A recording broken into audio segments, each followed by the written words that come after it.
Fala galera, meu nome é Carlin Sicas, bem-vindo ao canal Facudados. Nessa aula a gente vai ver a função filter, tá? Na última aula a gente viu a função map, nessa a gente vai ver a função filter, que é bem parecida com a função map, mas em vez de aplicar uma função em todos os elementos ali desse iterador, ele vai aplicar essa função e vai filtrar só elementos que forem verdadeiros, então, né, que faça a comparação ali, tem que ser uma função que retorne um booleano, tá? E ele só vai retornar quando o resultado dessa comparação for verdadeiro. Bora pro Jupyter entender mais isso. Bom, pessoal, então, igual a gente viu aqui, tá na função map aqui em cima, né? Ela recebia uma função e o iterador ele aplica essa função a cada elemento, tá?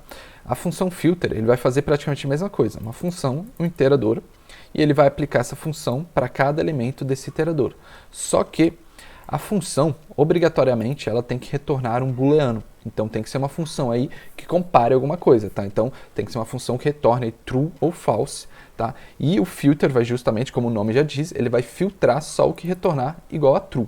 Então bora, por exemplo, eu vou até copiar aqui um exemplo aqui de cima, tá? A gente tinha feito esse exemplo aqui com a função map, tá? Ó, que ele retornava aqui, ó, true ou false, tá? Quando a primeira letra aqui desse elemento fosse igual a A.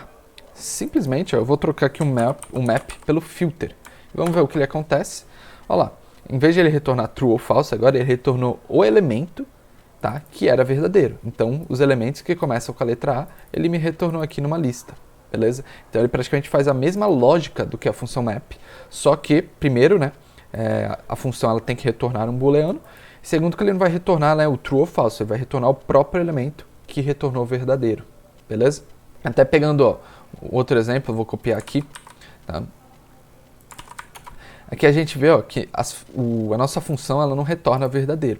Se eu aplicar o filter com isso, olha lá o que ele retorna simplesmente todos os elementos. Então, se essa função não retornar um booleano, ele praticamente não vai servir para nada, ele vai retornar exatamente o que você passou. Ó, por exemplo, vamos supor que eu tenho uma lista de notas aqui, eu vou criar aqui uma função, checar aprovado, onde eu retorno a nota dele, eu retorno se essa nota, por exemplo, for maior ou igual a 6. Tá? Então a gente está entendendo aqui, ó, se a nota for maior ou igual a 6, significa que ele está aprovado, então essa função vai retornar verdadeiro. Se for 5 ou menos, ele vai retornar falso. Tá?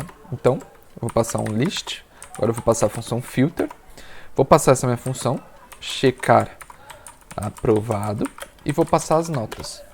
E olha lá, ele retornou só as notas maiores aí ou igual a 6, tá? Então, essas que são 2 ou 5, ele simplesmente ignorou, retornou só o que é maior ou igual a 6. Vamos para mais um exemplo, e agora vamos supor que a gente tem um dicionário, tá, com o nome do aluno e a nota dele. Eu vou até copiar isso daqui, que vai ser bem parecido, só que agora a gente tem que entender que a gente vai receber, né, um elemento aqui de dicionário. Então, eu vou acessar o elemento de índice 1, né, que é o segundo elemento, que é justamente a nota desses alunos, tá? Eu vou retornar aqui se for verdadeiro ou falso. Então, eu vou pegar isso daqui, e eu não quero, né, que seja o dicionário, eu quero que ele retorne aqui só os itens, tá? Lembrando, né, os itens, ele retorna ali uma lista com as tuplas separadas. Então, ele praticamente vai ter uma lista, e ele vai transformar isso daqui em tuplas, tá? Então, quando eu rodar isso daqui, ó lá, que ele retornou só quem foi aprovado aqui. Então, ele retornou as tuplas que foram aprovadas, tá? Então, praticamente, ele checou aqui se o segundo elemento, né, era maior ou igual a 6, e ali me retorna a nota inteira, que seria aqui o nome e a nota do aluno, né? Então, ele retorna aqui o nome e a nota do aluno, né? Até, ó, pra gente ver, o aluno items, ó, ele retorna justamente essa lista. Então, ele vai checar se isso daqui for maior ou igual a 6, ele retorna esse elemento. Checou, se for maior ou igual a 6, retorna esse elemento. Nesse caso não era, então ele ignora esse elemento. Então é isso para essa aula, pessoal. Nessa aula a gente viu a função filter, uma função bem poderosa na hora de filtrar aí, enquanto a gente estiver trabalhando com iteradores, né, listas, dicionários, etc. Na próxima aula a gente vai ver a função reduce, a gente vai fechar essas funções aí que trabalham com iteradores aqui em Python.